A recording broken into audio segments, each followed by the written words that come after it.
Ciao a tutti e benvenuti su Italian Pod. Sono Alessia. Oggi sono un po' stancaccia, ieri ho fatto le ore piccole, Poi, come al solito, mi è venuto un vuoto mentale totale sul dove avessi lasciato le chiavi di casa. Ma figurati, capita a tutti. Pure a me succede, soprattutto quando sono distratto. Anche se poi puntualmente le trovo nel posto più ovvio. Esatto, sempre nel posto più scontato, ma mai quando ne hai bisogno. Comunque, oggi siamo qui per qualcosa di speciale. Il nostro obiettivo? Farvi imparare, davvero imparare, oltre 60 frasi, espressioni e modi di dire che usiamo noi italiani ogni giorno. E non vogliamo che le memorizziate a forza, no, vogliamo che le capiate, che sentiate come suonano in una conversazione vera. Per questo le inseriremo in contesti reali, con dialoghi naturali, niente frasi staccate dal mondo. E se volete avere tutto sotto mano, la lista completa con traduzioni, esempi, un quiz per testarvi e pure una sfida di scrittura, scaricate il PDF gratuito. Il link è qui sotto, nella descrizione del video. Davvero, vi consiglio di prenderlo. Vi aiuterà tantissimo a ripassare e a fissare bene le espressioni. Allora, pronti? Cominciamo subito con 10 espressioni super comuni, messe in fila dentro una conversazione tra me e Chiara.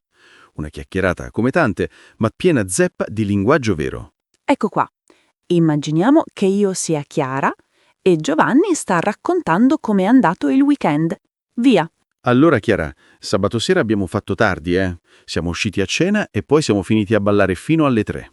Ah, ma allora hai proprio fatto le ore piccole. Come ti senti oggi? Un po' rincoglionito, lo ammetto, però ne è valsa la pena. Sai, dopo 2 serate brutte in cui non era successo niente, questa volta, sembra che valga il detto non c'è 2 senza 3. Giusto. Quando ormai hai perso 2 volte, arriva la terza che ti fa tornare su. E quindi? Eri contento? Contento? Ero al 7° cielo, soprattutto quando abbiamo incontrato quei ragazzi simpatici e ci hanno offerto da bere. Che bello! A volte basta poco per tirarsi su. Ma dimmi, invece, durante la settimana, sei riuscito a sistemare quella faccenda dell'appartamento? No, purtroppo. Volevo parlare col proprietario, ma sai com'è. Io vorrei cambiare qualcosa, ma lui non risponde. Io ho le mani legate, non posso fare nulla senza il suo via libera. Che rottura. Beh, speriamo che risponda presto. Intanto, hai già pensato alle vacanze? Oddio, non vedo l'ora che arrivino. Ho già prenotato il volo. Sapessi quanto aspetto questo viaggio. Che bello! Dove andrai? In Sicilia. Mare, sole, arancini caldi appena fritti. Mamma mia, che fame che mi hai fatto venire. Oggi ho proprio voglia di pizza, ma sentendoti parlare, ora vorrei partire con te. La prossima volta vieni anche tu, promesso. Comunque, ieri ho fatto il colloquio per quel nuovo progetto e devo dire che, forse ho fatto una brutta impressione. Ma no, perché? Parlavo al telefono mentre guidavo. So che non è il massimo, ma non avevo scelta. Sì, infatti, parlare al telefono durante un colloquio fa una brutta impressione. Ti conviene rifarlo, magari in un ambiente tranquillo. Hai ragione. Allora, detto, fatto. Lo richiamo oggi pomeriggio. Niente distrazioni. Bravo! Non prendere alla leggera queste occasioni. Potrebbe essere importante. Giusto. Sai, certe volte penso che dovrei essere più come te. Sei sempre organizzata, precisa, sei proprio in gamba, Chiara. Grazie. Che dolce. Ma scherzi. Con tutto quello che fai tu, comunque, mettiamo in conto che il colloquio potrebbe richiedere tempo, ok? Non scoraggiarti se non rispondono subito. Va bene. Alla fine, che sia Sicilia o meno, stare fuori casa con te sarebbe tutta un'altra cosa rispetto all'anno scorso. Oh, che tenero. Allora si parte. Allora, Giovanni, dimmi un po', com'è andato il weekend? Sei sparito dai radar? Alessia, non te lo puoi immaginare. Che fine settimana! Sabato sera siamo usciti con gli amici, abbiamo cenato in quel nuovo ristorante giapponese, quello vicino al fiume, e dopo siamo finiti a ballare fino alle 4. Ma dai, hai proprio fatto le ore piccole, E come se le ho fatte! E stamattina mi sono svegliato che sembrava avessero suonato il campanello nel cervello. Però, sai una cosa? Ne è valsa la pena. Dopo 2 serate noiose di fila, questa volta, boom, è stato perfetto. Ah, ecco, allora vale il detto, non c'è 2 senza 3. Esatto, proprio così. Quando hai perso 2 volte, arriva la terza che ti risolleva. È come se la fortuna dicesse: ok, basta sofferenza, ora tocca a te. Lo penso sempre quando esco. Se la prima volta non succede niente, pazienza. La seconda, ok, forse non era il momento, ma alla terza qualcosa deve succedere. Appunto. Ieri sera eravamo in piena energia. Io ero proprio al 7° cielo. Sai quando sei così felice che quasi non ci credi? Sì, sì, come quando ti regalano qualcosa che desideravi da tempo, o quando ricevi una notizia bellissima all'improvviso. Già, anche tu l'hai fatto l'anno scorso, ricordi? Quando hai organizzato la sorpresa per tua sorella per il suo compleanno. Oh sì, le avevo preparato una cena a casa con tutti i suoi amici, senza che sapesse nulla. Quando ho aperto la porta ed è scoppiata a piangere, era proprio al 7° cielo. Ecco, quella sensazione lì. Pura gioia. Che bello! Comunque, parlando di cose più serie, sei riuscito a risolvere quella questione del lavoro? Quella del progetto che volevi lanciare? No, purtroppo no. Volevo proporre un aumento di budget, ma il mio capo è irremovibile. Mi dispiace, vorrei aiutarti, ma su questo ho le mani legate. Uffa, che frustrazione! Quando ti senti bloccato anche se vorresti fare qualcosa. Proprio così. Non posso decidere io, dipende da sopra. Regole aziendali, bilanci chiusi, roba così, ho le mani legate, punto. Capisco. A volte è così. Vorresti agire, cambiare le cose, ma non puoi. Però dimmi, almeno per le vacanze hai già deciso qualcosa? Oddio Alessia, non vedo l'ora che arrivino. Ho già prenotato tutto. Mare, sole, niente orari, niente riunioni, solo sdraio, libri e sprizza volontà. Che invidia! Dove vai? In Sardegna. Un posto tranquillo, lontano dal caos. E tu? Io ancora non so. Forse torno in Toscana, da mia zia. Ma sai che ti dico? Oggi ho proprio voglia di pizza. Una bella margherita fumante, con il pomodoro fresco e la mozzarella che cola. Mamma mia, ora mi hai fatto venire fame pure a me. E che certe volte non è solo fame, è un desiderio, uno stimolo improvviso. Tipo, oggi ho voglia di ascoltare musica anni 90, oppure ho voglia di chiamare un vecchio amico. Sì, è proprio quello. Avere voglia di qualcosa non è pianificato, è istintivo, come quando dici ho voglia di stare in silenzio o ho voglia di partire senza sapere dove. Esatto, è una frase semplice ma usatissima.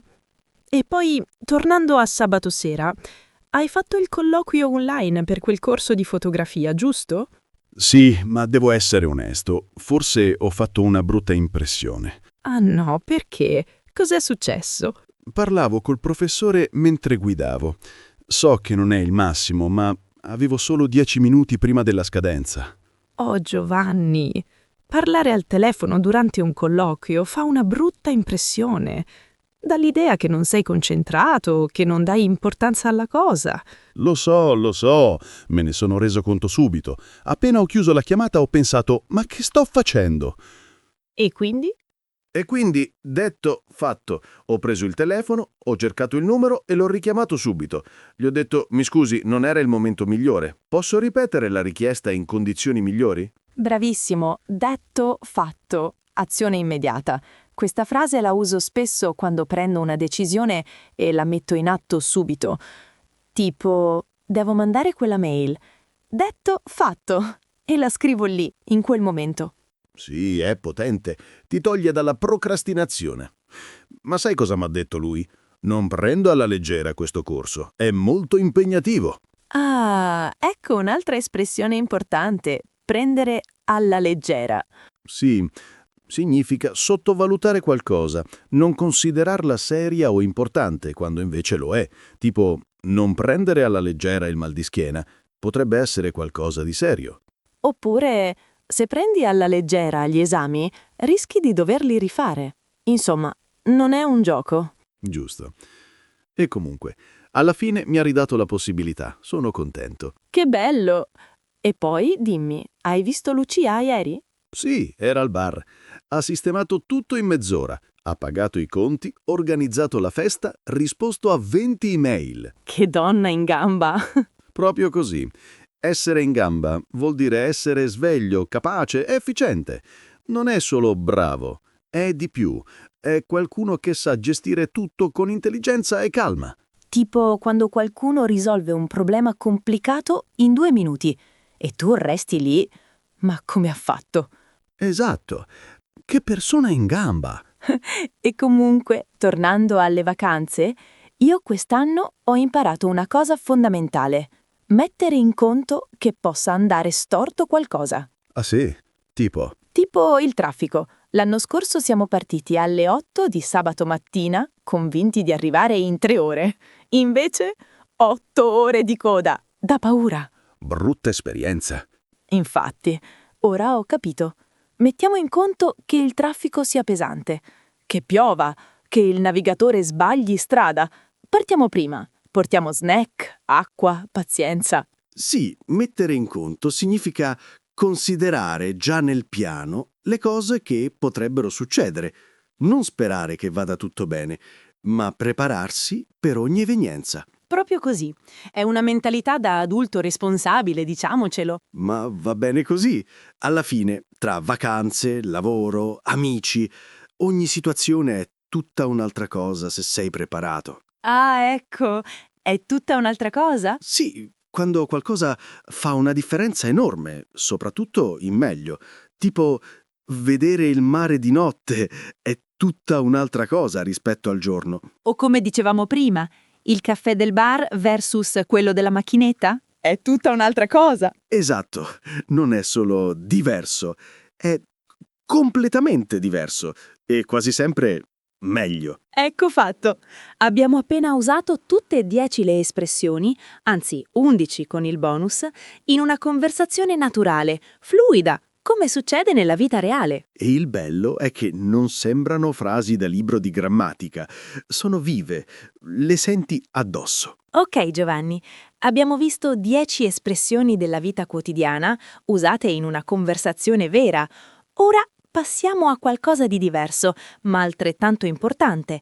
15 frasi che ti aiutano a parlare con sicurezza, soprattutto quando devi esprimere un'opinione, rispondere con eleganza o semplicemente tenere viva una conversazione senza impuntarti. Sì, perché, sai, tante persone imparano tantissime parole, verbi, regole grammaticali, ma poi, quando devono parlare davvero, tipo in un colloquio, con un amico o anche solo al bar, si bloccano. E queste frasi qui sono come dei piccoli ponti, ti portano da un punto all'altro senza cadere nel vuoto. Esatto.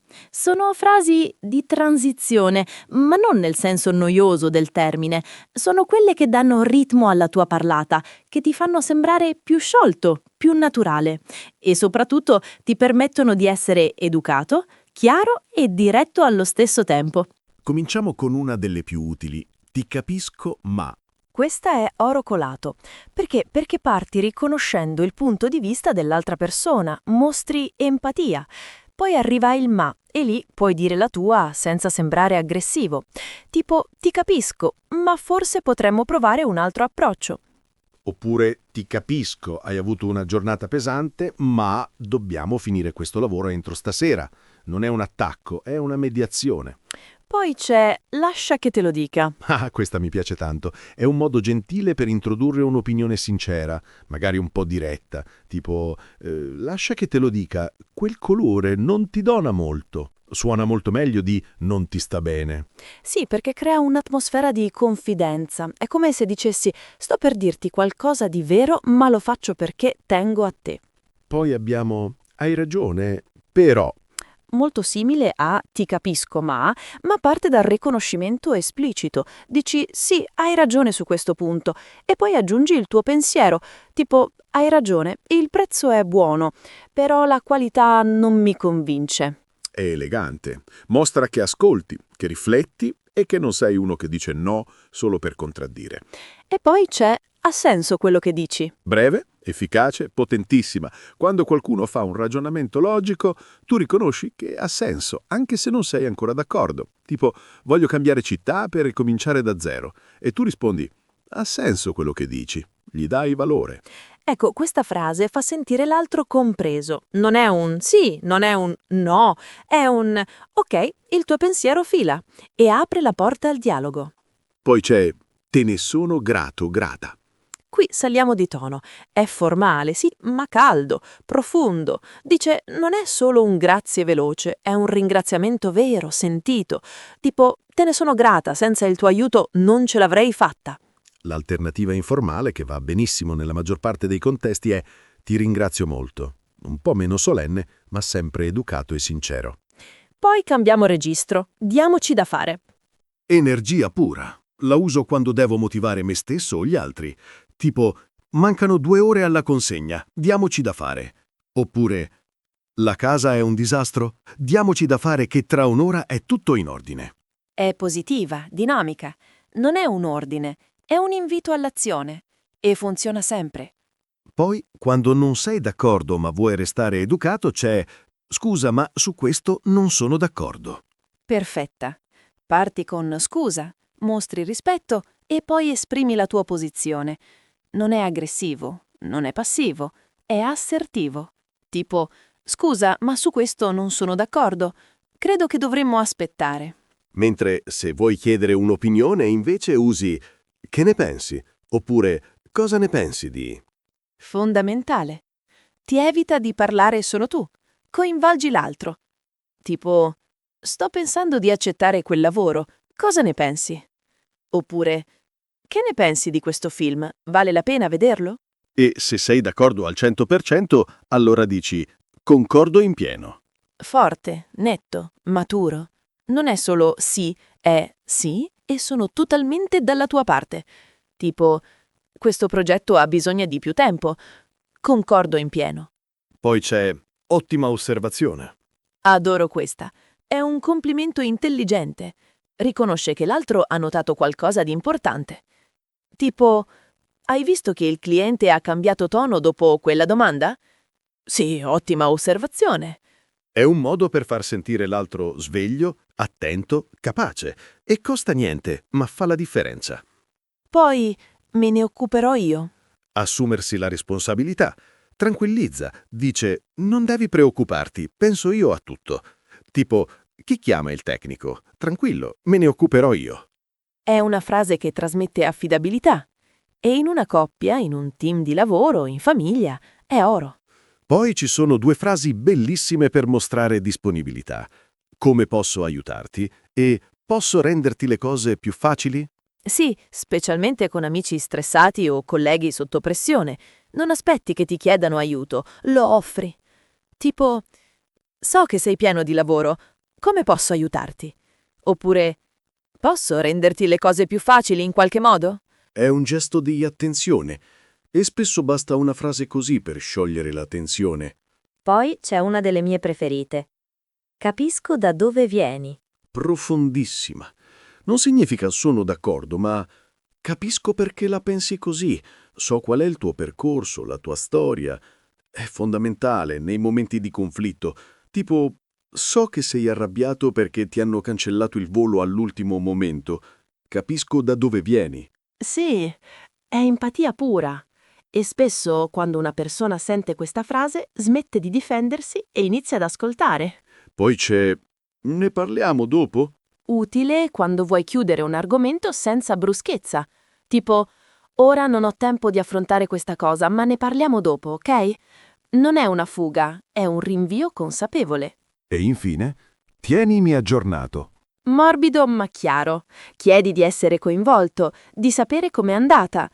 Tipo, quando parli col medico, tienimi aggiornata. Oppure, appena hai novità sul progetto, tienimi informato. È una frase che costruisce fiducia. Dice, mi interessa, voglio sapere, conto su di te. Ecco fatto. Abbiamo appena visto 15 frasi che, se le usi bene, ti trasformano da qualcuno che parla italiano a qualcuno che sa parlare con gli italiani.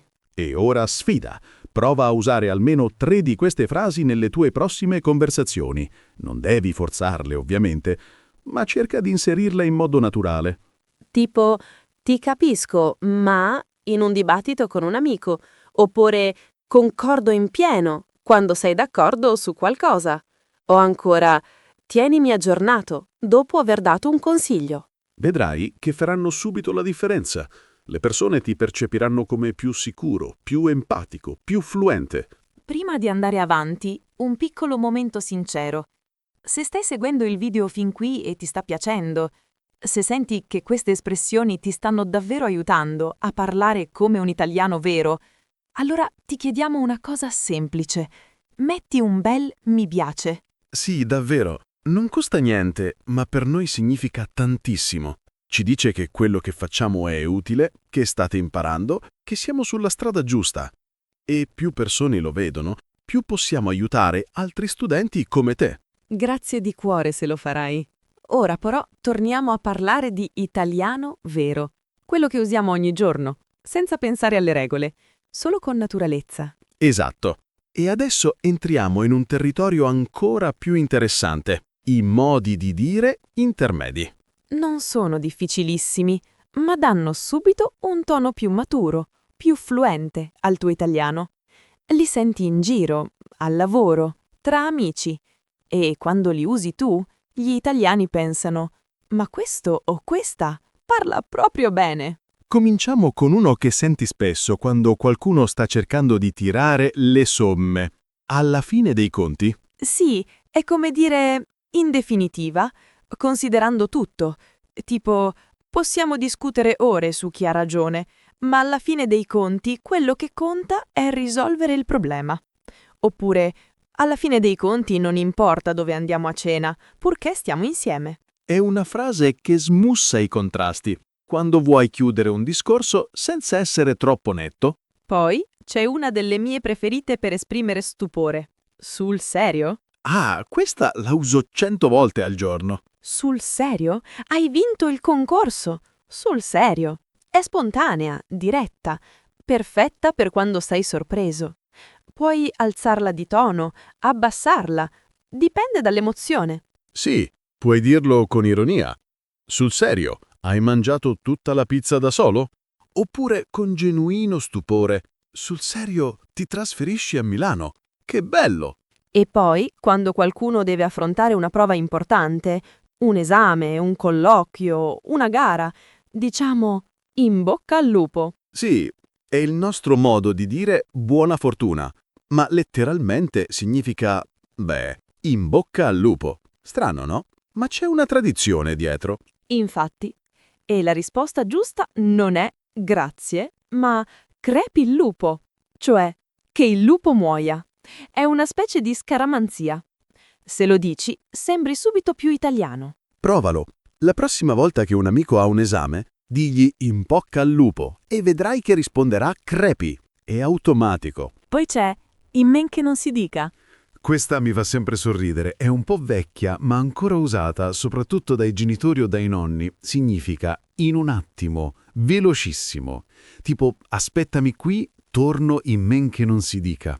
Oppure, ha finito il compito in men che non si dica. Era già alla finestra a giocare con il cane. È poetica, no? Come se il tempo fosse così breve che nemmeno riesci a pronunciare una frase. Poi c'è fuori di testa. Oh, questa è potente. Può essere positiva o negativa, dipende dal contesto e dal tono.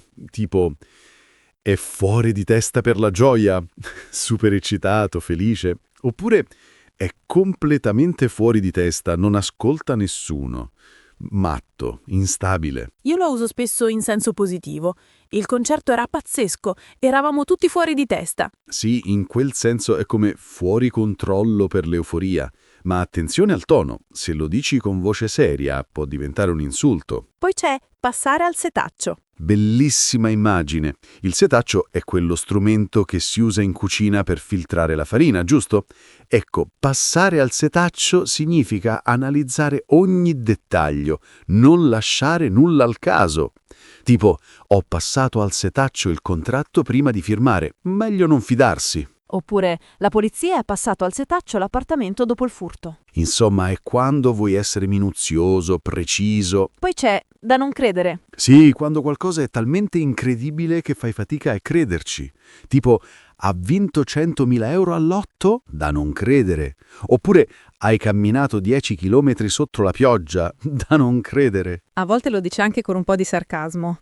Hai dimenticato le chiavi di nuovo? Da non credere. Esatto, dipende dalla voce. Poi c'è senza pensarci 2 volte. Questa mi piace perché trasmette decisione, immediatezza. Significa agire subito senza esitare.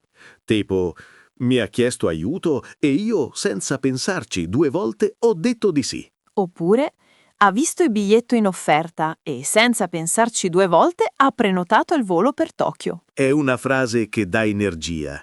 Mostra che sei una persona che sa prendere decisioni. Poi c'è a costo zero. Semplice, diretta. Significa gratis. Tipo, abbiamo trovato un corso online a costo zero, perfetto per imparare senza spendere. Oppure Wi-Fi a costo zero in tutta la città? Ottima notizia. È moderna, usata soprattutto in contesti informali o digitali, più fresca di gratuito, che suona più burocratico. E infine, in prima persona. Questa è importante, soprattutto quando vuoi sottolineare che qualcosa viene fatto direttamente, non attraverso terzi. Tipo, non voglio sapere la tua opinione dai tuoi amici, dimmelo in prima persona. Oppure il capo ha parlato con me in prima persona, non tramite email. Ho apprezzato molto. Sì, in prima persona dà valore alla presenza, al confronto diretto. Non è delegare, non è mandare messaggi, è guardare negli occhi e parlare. Ecco fatto. Abbiamo appena visto 10 modi di dire intermedi che, se inizi a usare, ti faranno fare un salto di qualità enorme nel modo di parlare. Non sono difficili, ma danno subito un tono più naturale, più sicuro. E sai qual è il segreto? Usarli piano, con calma, quando il contesto lo richiede. Ora che abbiamo visto i modi di dire intermedi, è il momento di alzare il livello, letteralmente. Sorride. Ah già, proprio come dice una delle espressioni che stiamo per vedere, alzare il livello. Ecco, siamo esattamente a quel punto. Sì, perché adesso entriamo in un territorio più sottile, più raffinato, diciamo la classe premium dei modi di dire italiani. Non sono difficili da capire, ma quando li usi tu, gli italiani ti guardano con un certo rispetto. Come se dicessero, ma questo qui ha capito davvero come parliamo noi? Esatto. Sono frasi che senti soprattutto tra adulti, in contesti un po' più maturi. Al lavoro, tra amici stretti, in famiglia, quando si discute di cose serie. E oggi le vediamo tutte insieme con esempi reali, così puoi portarle subito nella tua vita quotidiana. Partiamo da una che ha un tono quasi poetico. Che tu sia benedetto. Oh, questa mi fa venire la pelle d'oca. È una forma molto affettuosa, intensa di ringraziamento. Non è formale, non è fredda, è calda, sincera. Tipo, qualcuno ti aiuta in un momento difficile, magari ti presta dei soldi senza chiederti niente in cambio, e tu dici grazie, che tu sia benedetto. Oppure, in tono più tenero, hai preparato la cena mentre ero stanco morto? Che tu sia benedetta, amore mio. È solenne ma non religiosa, per forza. Può essere usata anche in senso ironico, tra amici. Hai portato le birre? Che tu sia benedetto. Finalmente qualcuno con un po' di cervello. Poi c'è una delle mie preferite per parlare di sentimenti. Avere un debole per qualcuno o qualcosa. Ah sì, non è amore, non è passione, è qualcosa di più delicato. Un'attrazione leggera, una predilezione segreta. Tipo, da piccolo avevo un debole per la maestra di musica, oppure ho un debole per i film degli anni 70. O ancora, non so perché, ma ho un debole per quei bar dove servono il caffè in tazzine sbrecciate. C'è un'emozione, un ricordo, un'estetica. È una frase elegante. Dice, non è una cosa logica, ma mi piace e non mi vergogno di ammetterlo. Poi cambiamo argomento. Fuori mano. Questa la senti spesso quando si parla di luoghi. Significa lontano, scomodo da raggiungere, fuori dal percorso normale. Tipo, La casa di campagna dei miei è proprio fuori mano. Ci vogliono 40 minuti solo per arrivare al supermercato più vicino. Oppure, il concerto era bello, ma il posto era fuori mano. Abbiamo perso mezz'ora solo a trovare parcheggio. Attenzione, non è solo distanza fisica, può essere anche metaforica. Tipo, quel progetto è fuori mano per ora, richiede troppe risorse. Ma torniamo a qualcosa di più leggero, anzi divertentissimo. Parli del diavolo? Ah, questa è classica. Quando stai parlando di qualcuno e improvvisamente quella persona appare. Tipo, dove sarà Marco? Non lo vedo da ieri. Bussano alla porta. Ecco, appunto, parli del diavolo e spuntano le corna. Ride? Sì, è una delle espressioni più iconiche dell'italiano. E funziona sempre, anche se oggi si dice solo parli del diavolo e basta. L'originale completo è parli del diavolo e spuntano le corna, ma ormai molti dicono solo la prima parte. E quando succede, tutti ridono. È un momento di pura vita reale. Poi torniamo a alzare il livello. Sì, l'abbiamo citata prima, ma merita un esempio vero.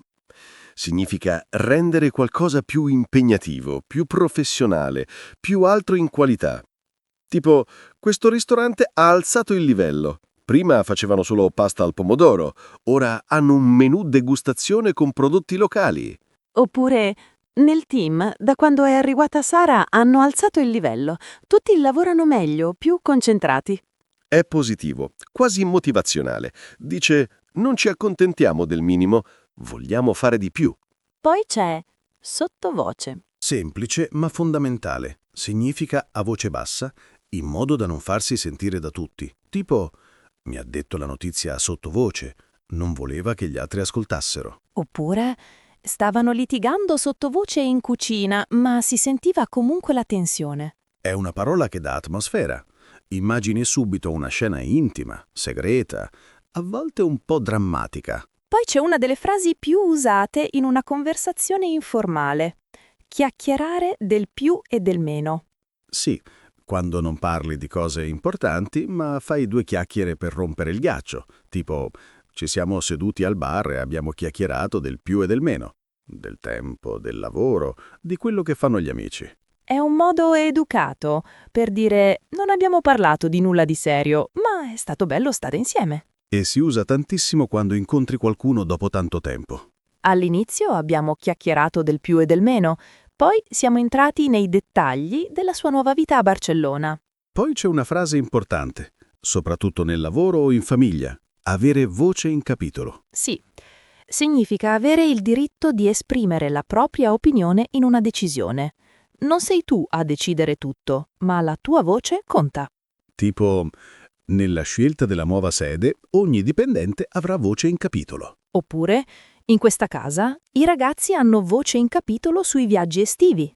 Non decidiamo tutto noi genitori. È una bella espressione, perché parla di rispetto, di democrazia nelle relazioni. E infine, una delle più potenti. Cambiare le carte in tavola. Oh, questa è seria. Significa modificare improvvisamente le regole, cambiare la situazione a proprio vantaggio, spesso in modo un po' sleale. Tipo, avevamo un accordo verbale, ma lui all'ultimo momento ha cambiato le carte in tavola e ha offerto a qualcun altro il posto. Oppure, pensavamo di andare in montagna, ma mia sorella ha cambiato le carte in tavola e ha prenotato il mare senza dircelo. A volte può essere neutro. Con l'arrivo del nuovo manager hanno cambiato le carte in tavola. Ora dobbiamo lavorare in team, non da soli. Quindi non è sempre negativo, ma di solito c'è un'idea di sorpresa, di impreparazione. Ecco fatto. Abbiamo appena visto 10 modi di dire avanzati. Nessuno impossibile, ma tutti con un peso specifico nell'italiano parlato. E sai qual è il bello? Non devi usarli tutti insieme. Basta che ne prendi uno, lo provi in una conversazione vera e vedrai che gli altri seguiranno. Ok, Giovanni. Siamo a metà strada tra i modi di dire avanzati e quelli che semplicemente fanno la differenza nella vita di tutti i giorni. E ora? Ora vediamo altri 10. Una bella miscela tra livello intermedio e avanzato che usiamo spessissimo, forse senza neanche pensarci. Sì, sono frasi che senti al bar, in ufficio, in famiglia. Non sono difficili da capire, ma quando cominci a usarle tu, l'italiano acquista subito più colore, più ritmo, più anima. Partiamo con una che purtroppo conosciamo bene. Far finta di niente. Ah sì, quella classica reazione quando qualcuno dice o fa qualcosa di imbarazzante e tu decidi di ignorare. Tipo, un amico ti prende in giro davanti agli altri e tu invece di rispondere sorridi e continui a parlare d'altro. Stai facendo finta di niente. Oppure, vedi che tuo fratello ha preso il tuo gelato dal frigo senza chiedere, ma decidi di non affrontare il discorso. Sospira. Ah, faccio finta di niente e ne compro un altro. È un modo elegante per evitare conflitti inutili. A volte è saggezza, a volte è semplice sopravvivenza familiare. Poi c'è una frase un po' triste, ma vera. Piove sempre sul bagnato. Oh, questa la senti proprio quando va tutto storto. Hai perso il treno, ti chiama il meccanico dicendo che la macchina costa un occhio della testa e poi ti accorgi che hai dimenticato il portafoglio a casa. E tu lì guardi il cielo e dici, piove sempre sul bagnato. È il nostro modo di dire che le disgrazie non arrivano mai sole. Quando sei già giù e arriva un'altra batosta, ecco, piove sempre sul bagnato. Ma a volte la dici anche con un po' di autoironia. Tipo, hai avuto un'altra multa? Certo, piove sempre sul bagnato. Poi c'è perdere il colpo. Sì, significa perdere un'occasione favorevole, soprattutto perché non sei stato abbastanza veloce o deciso. Tipo, c'era quel lavoro perfetto per te, ma non hai inviato il curriculum in tempo? Hai perso il colpo. Oppure il concerto era sold out in 2 ore. Ho esitato un attimo e ho perso il colpo. Attenzione, molti dicono anche perdere il treno, come metafora. Se non investi ora, rischi di perdere il treno del mercato. Ma perdere il colpo è più istantaneo, più legato al momento giusto che passa. Poi cambiamo registro. Darci dentro. Energia pura significa impegnarsi al massimo, dare il 100%. Tipo, mancano 3 giorni alla consegna, dobbiamo darci dentro. Oppure, da quando ha iniziato a fare palestra, da dentro ogni giorno, sta cambiando fisico e mentalità. È informale, vivace, perfetta per motivare te stesso o gli altri. Non arrenderti, diamoci dentro. Poi c'è una delle mie preferite quando qualcosa è facile. Un gioco da ragazzi. Sì, quando una cosa è semplicissima, quasi banale, tipo devi montare questo mobile. Tranquillo, è un gioco da ragazzi, ci metti 20 minuti. Oppure, con un po' di ironia, hai risolto il problema in 5 minuti? Era un gioco da ragazzi. Peccato che ci abbiano messo tutti gli altri 2 ore. Il bello è che funziona sia in senso positivo che ironico, ma attenzione, non dirlo se stai parlando con un vero ragazzo, potrebbe offendersi. Giusto. Poi c'è una frase molto precisa. Centrare il bersaglio. Sì, letteralmente viene dal tiro al bersaglio, ma nel linguaggio quotidiano vuol dire indovinare perfettamente, azzeccare l'intuizione giusta. Tipo, pensavo fosse arrabbiato per il lavoro, ma tu hai detto che era per la lite con sua sorella. Ed era vero? Beh, hai centrato il bersaglio. Oppure, hai previsto che avrebbero cambiato il programma? Complimenti, hai centrato al bersaglio. È una bella immagine. Dice, non hai sparato a caso. Hai analizzato, pensato e hai colpito nel segno.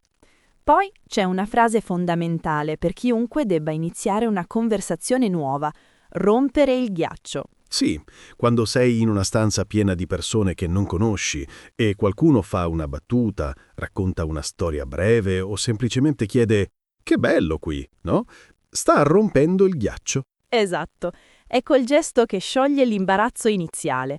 Tipo, all'inizio eravamo tutti muti, ma poi Marco ha raccontato una barzelletta e ha rotto il ghiaccio. Da lì la serata è partita. E sai una cosa? Si può rompere il ghiaccio anche con una domanda semplice. Da quanto tempo lavori qui? Oppure, ti piace il caffè di questo posto? Basta poco. Poi c'è una frase che tutti capiscono, purtroppo. Sentirsi giù. Sì, non è solo triste, è un po' di più. È quando ti senti demoralizzato, senza energia, come se il mondo pesasse sulle spalle. Tipo, negli ultimi giorni mi sento giù, non so se è il tempo, lo stress o entrambi. Oppure, dopo la fine della relazione, Per mesi si è sentito giù, solo adesso sta ricominciando a vivere. È un'espressione delicata, non cruda. Non dice depresso, ma trasmette comunque il malessere e permette all'altro di aprirsi, se vuole.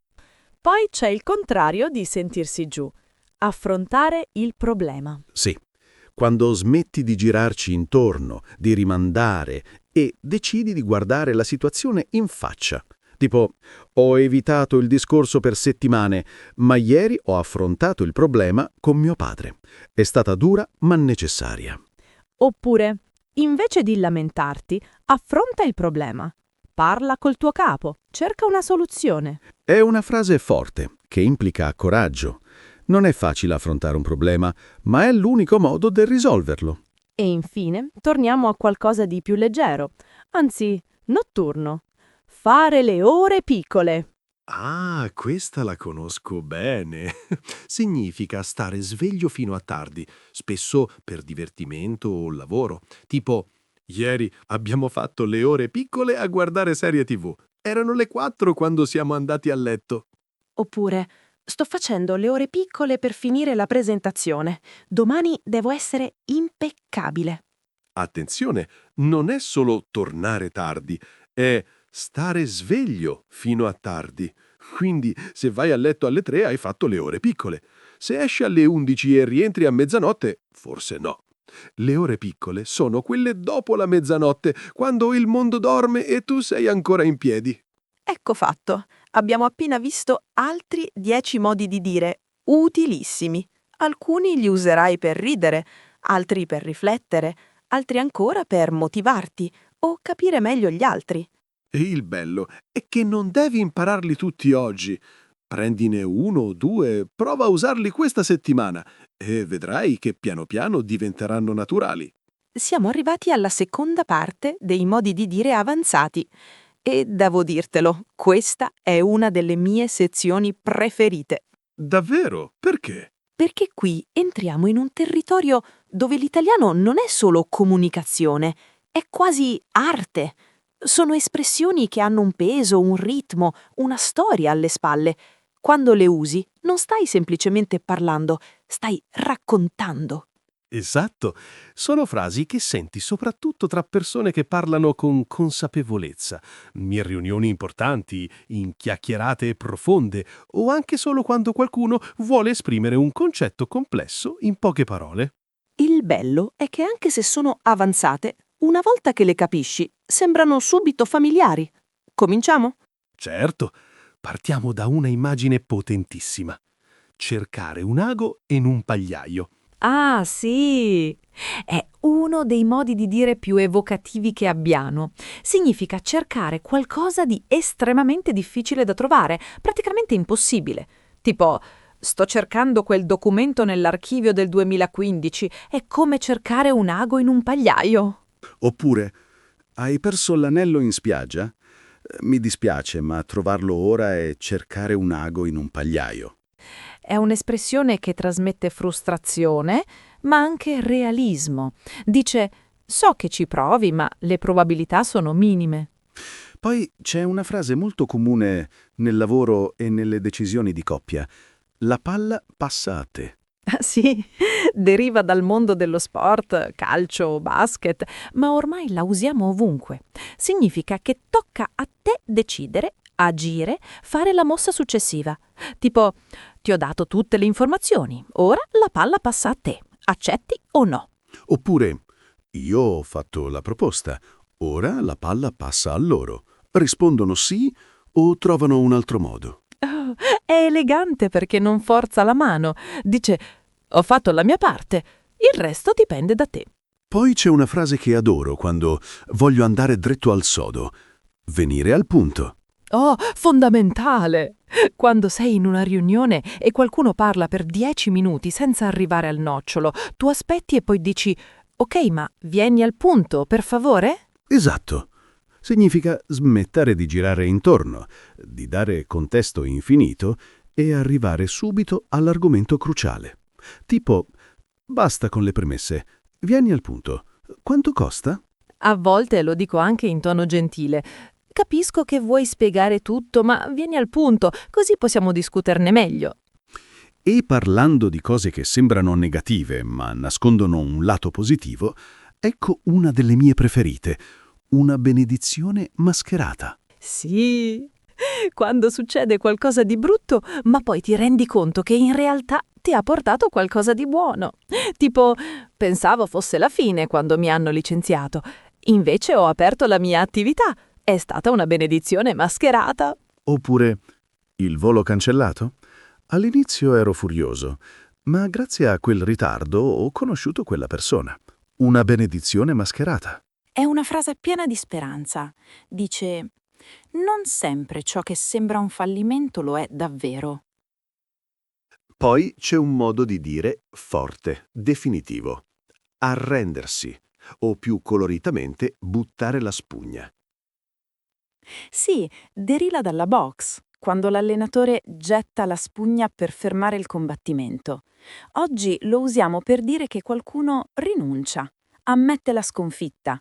Tipo, dopo 3 mesi a cercare casa abbiamo buttato la spugna e abbiamo preso in affitto. Oppure ho provato a insegnargli a cucinare, ma alla fine mi sono arreso. Meglio mangiare fuori. A volte è triste, a volte è saggio. Rinunciare non è sempre debolezza, a volte è lucidità. Poi c'è una frase perfetta quando senti una notizia che ti sembra troppo bella o troppo strana per essere vera. Prendere con le pinze. Sì, significa accogliere un'informazione con scetticismo, non crederci del tutto, finché non hai prove. Tipo, dice che ha vinto alla lotteria? Prendiamolo con le pinze, finché non vediamo il biglietto. Oppure quel politico promette mari e monti. Io lo prendo con le pinze. Ne parleremo tra un anno. È educato ma chiaro. Non dici menti, dici non sono ancora convinto o convinta. Poi c'è un modo di dire contrario a venire al punto, girarci intorno. Ah sì, quando qualcuno evita di dire chiaramente cosa pensa, cambia argomento, usa troppe parole per non arrivare mai al dunque. Tipo, perché non hai detto subito che non volevi venire alla cena? Beh, non volevo offenderti, così ho girato un po' intorno. Oppure, non girarci intorno, dimmi la verità. Ti piace questo vestito o no? È una frase che usiamo tanto in famiglia tra amici, perché spesso, proprio per delicatezza, giriamo intorno ai discorsi difficili. Poi c'è una delle più intense. Costi quel che costi. Sì, significa a qualsiasi prezzo, a tutti i costi. Mostra determinazione assoluta. Tipo, devo sistemare questa cosa con mio fratello, costi quel che costi. Oppure voglio quel lavoro, lo preparerò bene, farò colloqui, studierò, costi quel che costi. Attenzione però, può avere anche un tono un po' drammatico, quasi pericoloso, perché costi quel che costi implica che sei disposto a sacrificare qualcosa pur di raggiungere l'obiettivo. Poi c'è una metafora molto forte. Precipitare agli inferi. Sì, quando una situazione peggiora in modo rapido, drammatico, quasi irreversibile, tipo dopo la crisi aziendale, i rapporti tra i colleghi sono precipitati agli inferi. Oppure, da quando hanno iniziato a litigare ogni giorno, la loro relazione è precipitata agli inferi. Non è solo andare male, è crollare, cadere in un abisso, ha un tono epico, quasi letterario. E infine una delle più vivaci. Saltare sulla sedia. Sorride, questa mi fa sempre ridere. Significa reagire con grande sorpresa o spavento. Tipo, mi ha mandato un messaggio alle 2 di notte dicendo «Devo parlarti». Ho saltato sulla sedia. Oppure ha acceso la luce urlando «Buh!» e io ho saltato sulla sedia. Ho quasi rotto il bicchiere. È fisica, istintiva. Puoi quasi vedere la persona che sobbalza, si gira di scatto, magari grida un po'. Ed è perfetta per le storie divertenti. quelle che racconti agli amici. Non puoi capire, ho saltato sulla sedia. Ecco fatto. Abbiamo appena visto altri 10 modi di dire avanzati. Nessuno impossibile, ma tutti con una profondità, un colore, un ritmo speciale. Allora, ce l'abbiamo fatta? Sì, davvero. Abbiamo visto oltre 60 frasi, espressioni e modi di dire che gli italiani usano ogni giorno. Non nei libri, non a scuola, ma nella vita vera. Al bar, al lavoro, tra amici, in famiglia. E il bello è che non siamo partiti dalla grammatica, né da liste noiose. Le abbiamo viste in contesto, nelle conversazioni, dove vivono davvero. Perché l'italiano non si impara a memoria, si impara vivendolo. Esatto. E se vuoi fissarle bene, usarle con sicurezza, metterti alla prova, allora devi assolutamente scaricare il PDF gratuito che abbiamo preparato per te. Dentro trovi tutto. La lista completa di tutte le espressioni, con traduzioni, significati chiari ed esempi contestualizzati. Ma non finisce qui. C'è anche un quiz a scelta multipla. 20 domande per testare quanto hai imparato. E alla fine una sfida di scrittura. Scrivi un breve dialogo usando almeno 5 delle frasi che hai visto oggi. E grazie, davvero grazie mille per essere arrivato fin qui, per aver dedicato tempo al tuo italiano, per non arrenderti quando una frase era difficile o un accento sembrava impossibile. Sei tu che ogni giorno scegli di migliorare. E sai una cosa? Sei in gamba. Sul serio. Ce l'hai messa a tutta e si vede. Ti aspetto invece venerdì prossimo con un nuovo video. Parleremo di come rispondere a commenti sarcastici, difendere le tue opinioni senza alzare la voce e usare l'ironia come un vero italiano. Quindi iscriviti al canale, attiva la campanella e non perderlo. Sarà uno dei video più utili che abbiamo mai fatto. Nel frattempo, prova a usare almeno 3 di queste espressioni oggi stesso, in una chat, in una telefonata, persino davanti allo specchio. L'importante è che le fai tue. Ciao da entrambi! E buono studio!